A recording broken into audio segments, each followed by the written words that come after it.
15 जून 2015 रात के ठीक 12 बजे पूरा जगन्नाथपुरी शहर अंधेरे में डूबा हुआ था। लेकिन यह कोई साधारण बिजली कटौती नहीं थी। यह फैसला सोच समझ कर लिया गया था और इसका कारण भगवान जगन्नाथ मंदिर के गर्भगृह में एक बेहद गुप्त और रहस्यमयी प्रक्रिया चल रही थी। उस रात भगवान कृष्ण का असली दिल प्राचीन मूर्ति से निकाला जा रहा था और उसे एक नई मूर्ति में स्थापित किया जा रहा था। पूरे शहर को अंधकार में रखना इस प्रक्रिया का एक अनिवार्य हिस्सा था और इसे देखने वाले एकमात्र व्यक्ति ने जो खुलासा किया वह आपको झकझोर कर रख देगा। लेकिन सवाल यह है कि आखिर ऐसा क्यों किया गया?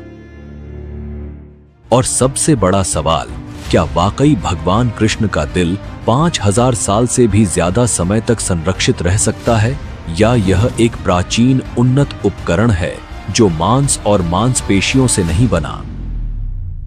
जगन्नाथ मंदिर के नियम और कानून इतने सख्त हैं कि इस पवित्र स्थान में पूर्व प्रधानमंत्री इंदिरा गांधी, रविंद्रनाथ टैगोर, आंबेडकर और महात्मा गांधी जैसे बड़े व्यक्तियों को भी प्रवेश की अनुमति नहीं दी गई। लेकिन ऐसा क्यों? और 500 साल पुराने भविष्यमालिका ग्रंथ में इस मंदिर के बारे में ऐसा क्या लिखा गया है जो कहता है कि जब यह मंदिर पानी में डूबेगा तब पूरी दुनिया का विनाश होगा? आखिर वह दिन कब आने वाला है? यह भी कहा जाता है कि लगातार 800 सालों से जगन्नाथ मंदिर में हर दिन ध्वज बदला जाता है। लेकिन अगर किसी दिन यह ध्वज नहीं बदला गया तो मंदिर 18 सालों के लिए बंद हो जाएगा। आखिर इसके पीछे का रहस्य क्या है? और एक और बात, मंदिर के मुख्य द्वार से प्रवेश करते समय 22 सीढ़ियां पार करनी होती हैं, लेकिन इसमें से तीसरी सीढ़ी पर पैर रखना सख्त मना है। ऐसा क्यों? इन सभी प्रश्नों के उत्तर और जगन्नाथ मंदिर का पूरा इतिहास, साथ ही इससे जुड़े 15 ऐसे रहस्य जो विज्ञान और आस्था दोनों के नजरिए से आपको चौंका देंगे। तो आइए शुरू करते हैं इस अद्भुत और रहस्यमयी डॉक्यूमेंट्री को, जो आपको जगन्नाथ मंदिर की परंपराओं, अद्वितीय वास्तुकला और अनसुलझे रहस्यों की गहराइयों में ले जाएगी।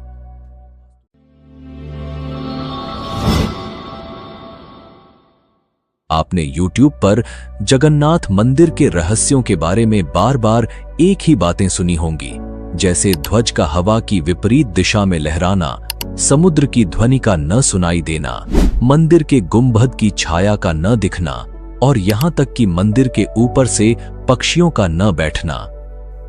लेकिन आज हम इन सब से अलग बात करने वाले हैं। आज हम बात करेंगे भगवान कृष्ण के हृदय से जुड़े उस रहस्य की जो सदियों से छुपा हुआ है।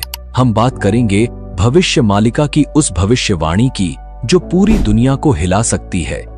और इसके साथ साथ हम इतिहास, रहस्य और विज्ञान के दृष्टिकोण से मंदिर की अद्भुत कहानियों की पड़ताल करेंगे।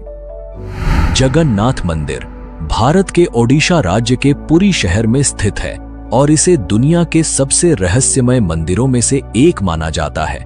जगन्नाथ का अर्थ है जगत के स्वामी। बद्रीनाथ, द्वारिका और रामेश्वरम के साथ पुरी का जगन्नाथ मंदिर हिंदू धर्म के 4 पवित्र धामों में से एक है। इस मंदिर का उल्लेख प्राचीन ग्रंथों जैसे ब्रह्म पुराण, नारद पुराण और स्कंद पुराण के उत्कल खंड में मिलता है। ऐसा माना जाता है कि यह मंदिर सतयुग की शुरुआत से ही अस्तित्व में है और इसकी दिव्यता आज भी भक्तों को अपनी ओर आकर्षित करती है। जगन्नाथ मंदिर का सबसे बड़ा और सबसे अनसुलझा रहस्य है ब्रह्म पदार्थ, जिसे भगवान श्री कृष्ण का हृदय भी माना जाता है।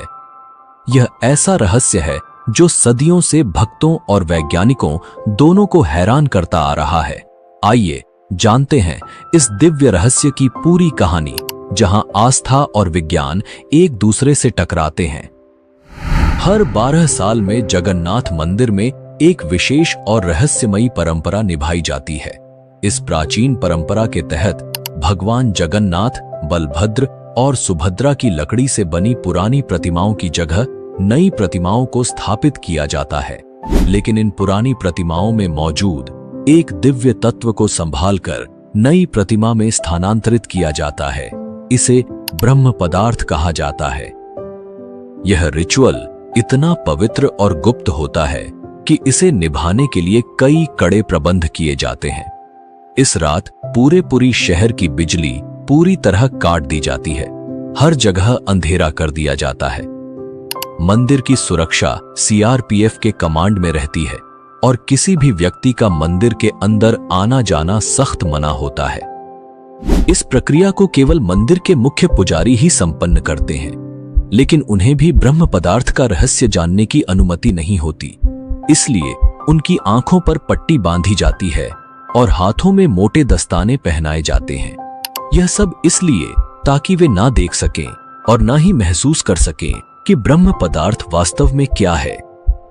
कुछ पुजारियों ने अपने अनुभव साझा करते हुए बताया है कि जब मैंने इस ब्रह्म पदार्थ को छुआ तो मुझे एक अनोखी और शक्तिशाली ऊर्जा का अनुभव हुआ। ऐसा लगा जैसे मेरे हाथ में कोई जिंदा चीज थी जो किसी खरगोश की तरह उछल रही थी। लोगों का मानना है कि यह ब्रह्म पदार्थ और कुछ नहीं बल्कि भगवान श्री कृष्ण का धड़कता हुआ दिल है, जो आज भी 5000 सालों के बाद जीवित है। अगर आप हमारे चैनल पर पहली बार आए हैं तो इसे सब्सक्राइब करना न भूलें और वीडियो को लाइक जरूर करें।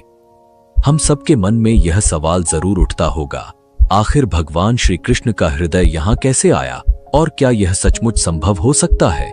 इस अद्भुत रहस्य को समझने के लिए हमें समय के पहियों को घुमाना होगा और जाना होगा 3102 ईसा पूर्व में, यानी करीब 5000 साल पहले।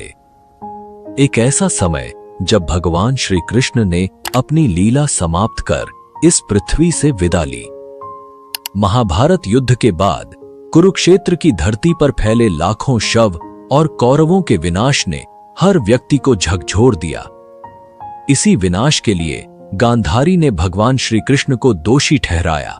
अपने 100 पुत्रों की मृत्यु के शोक में डूबी गांधारी ने कहा, हे कृष्ण, जैसे मेरे पुत्रों का वंश समाप्त हो गया, वैसे ही तुम्हारा यादव वंश भी आपसी लड़ाई में नष्ट हो जाएगा और 36 वर्षों के भीतर तुम्हारी द्वारका समुद्र में समा जाएगी।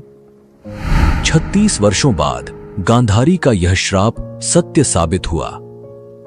यादव वंश में आपसी झगड़े और क्रोध में लिपटे एक दिन नशे में चूर यादवों ने एक दूसरे को मारना शुरू कर दिया।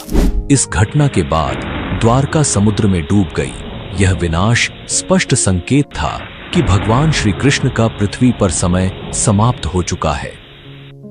अगर आपको भगवान कृष्ण की द्वारका नगरी कैसे डूबी और इसके पीछे छिपे रहस्यों के बारे में जानना है तो वीडियो के डिस्क्रिप्शन में दी गई लिंक पर क्लिक करें।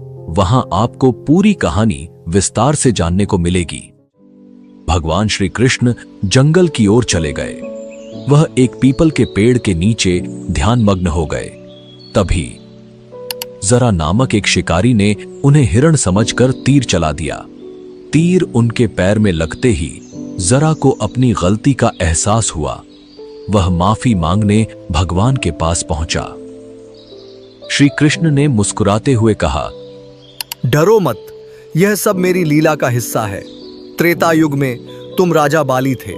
मैंने राम अवतार में तुम्हें छल से मारा था और अब उसी कर्म का परिणाम है कि आज तुम मेरे लिए मृत्यु का माध्यम बने हो। इसके बाद श्री कृष्ण ने योग निद्रा में लीन होकर इस भौतिक संसार को त्याग दिया।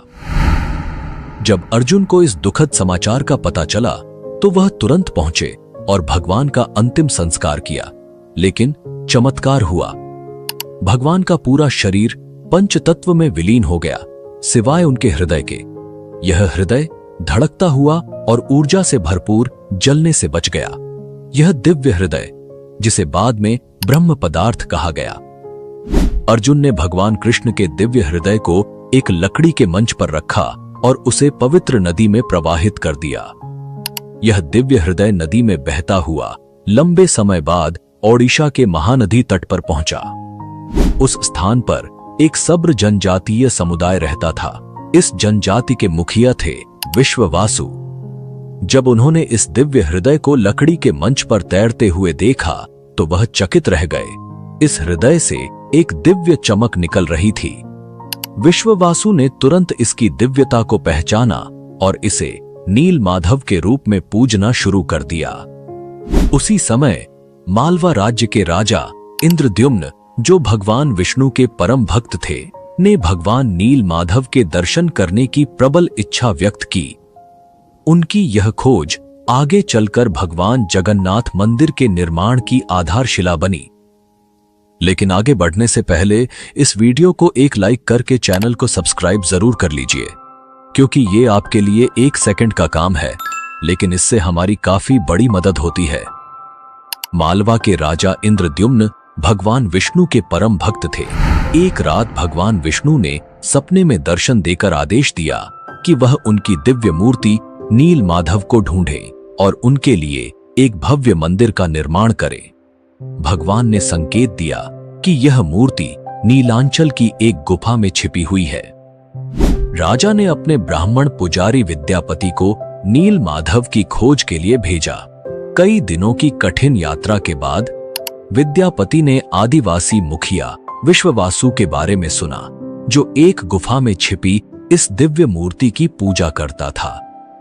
विद्यापति ने नील माधव की पूजा की अनुमति मांगी, लेकिन विश्ववासु ने इसे अपनी जनजाति का रहस्य बताते हुए मना कर दिया। विद्यापति ने तब चालाकी से उनकी बेटी ललिता से विवाह कर लिया और इस प्रकार विश्ववासु का विश्वास अर्जित किया।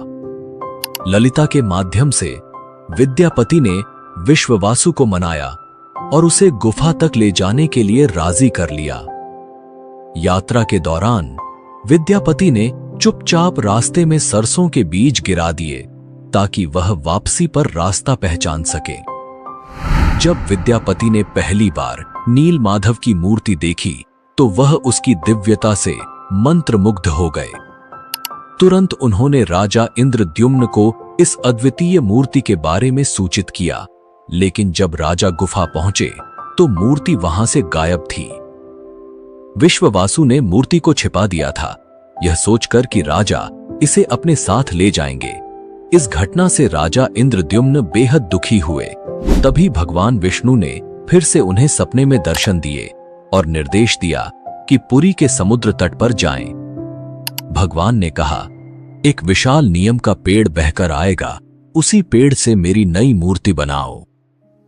राजा ने आदेश का पालन किया और समुद्र तट पर अपने सेवकों को भेजा। वहां उन्हें वह विशाल नीम का पेड़ मिला, जिस पर भगवान विष्णु के प्रतीक शंख, चक्र, गदा और कमल उकेरे हुए थे। लेकिन इस पेड़ को उठाना आसान नहीं था।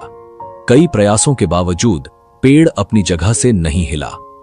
अंततः आदिवासी मुखिया विश्ववासु की सहायता से यह पेड़ पुरी तक लाया गया, लेकिन कोई भी कुशल कारीगर उस लकड़ी से नील माधव की मूर्ति नहीं बना सका। कारीगरों ने राजा से कहा, हे महाराज, यह लकड़ी इतनी मजबूत है कि हमारे हथौड़े और छेनी का इस पर कोई असर नहीं होता। कृपया हमें माफ करें, हम यह कार्य करने में असमर्थ हैं। इस स्थिति से निराश राजा इंद्रद्युम्न ने भगवान विष्णु की प्रार्थना की। भगवान विष्णु राजा के सपने में प्रकट हुए और कहा, हे राजा, देवताओं के दिव्य वास्तुकार विश्वकर्मा की पूजा करो, वह यह कार्य पूर्ण करेंगे। राजा ने भगवान की सलाह मानी और विश्वकर्मा की प्रार्थना की। कुछ दिनों बाद विश्वकर्मा एक बूढ़े आदमी के रूप में प्रकट हुए और राजा से बोले, हे महाराज, मैंने सुना है कि आप एक मूर्ति बनाना चाहते हैं।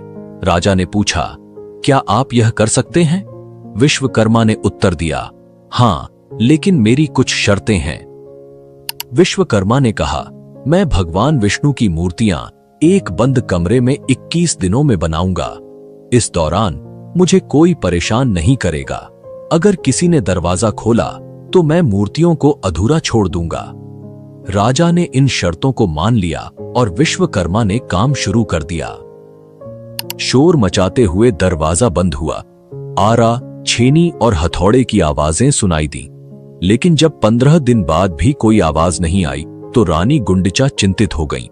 उन्होंने राजा से कहा, महाराज, शायद वह बढ़ई भूख से मर गया है, हमें दरवाजा खोलना चाहिए। राजा ने मना किया, लेकिन रानी ने जोर दिया और दरवाजा खोलने का आदेश दिया। जैसे ही दरवाजा खुला, सभी हैरान रह गए।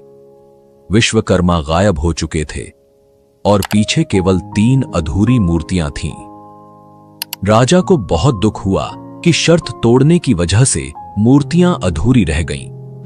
भगवान जगन्नाथ के हाथ और पैर अधूरे हैं, बलराम और देवी सुभद्रा की मूर्तियां भी अधूरी हैं। जब राजा इंद्रद्युम्न उन मूर्तियों के पास गए तो उन्हें एक दिल की धड़कन महसूस हुई। एक दिव्य आवाज आई जिसने राजा को बताया कि श्री कृष्ण का दिल इन मूर्तियों में है। राजा ने इन मूर्तियों को स्थापित किया। आज यही अधूरी मूर्तियां भगवान जगन्नाथ, बलराम और देवी सुभद्रा के रूप में जगन्नाथपुरी में पूजी जाती हैं। भगवान जगन्नाथ को दुनिया का एकमात्र जीवित देवता माना जाता है जो अपने भक्तों की इच्छाओं को सुनते और पूरा करते हैं। अब हम बात करते हैं उस ब्रह्म पदार्थ की जो 5000 साल से रहस्यमय तरीके से सुरक्षित है। यह पदार्थ क्या है, यह कैसे अब तक जीवित है, और सबसे महत्वपूर्ण, विज्ञान इस ब्रह्म पदार्थ के बारे में क्या थ्योरी देता है। आइए इन सब पर विस्तार से बात करते हैं। यह रहस्य आपके सारे सवालों का जवाब देगा। यह निश्चित है कि यह हृदय, रक्त और मांसपेशियों से नहीं बना था, क्योंकि इसमें से एक दिव्य ऊर्जा निकल रही थी और हल्का कंपन महसूस हो रहा था। फेमस आर्कियोलॉजिस्ट प्रवीण मोहन इस रहस्यमयी कहानी को साइंस के नजरिए से समझते हैं। उनका कहना है कि श्री कृष्णा सिर्फ एक इंसान नहीं बल्कि एक सुप्रीम बीइंग थे। उनके पास ऐसी प्राचीन शक्तियां थीं जो आज की मॉडर्न साइंस के लिए भी अज्ञेय हैं।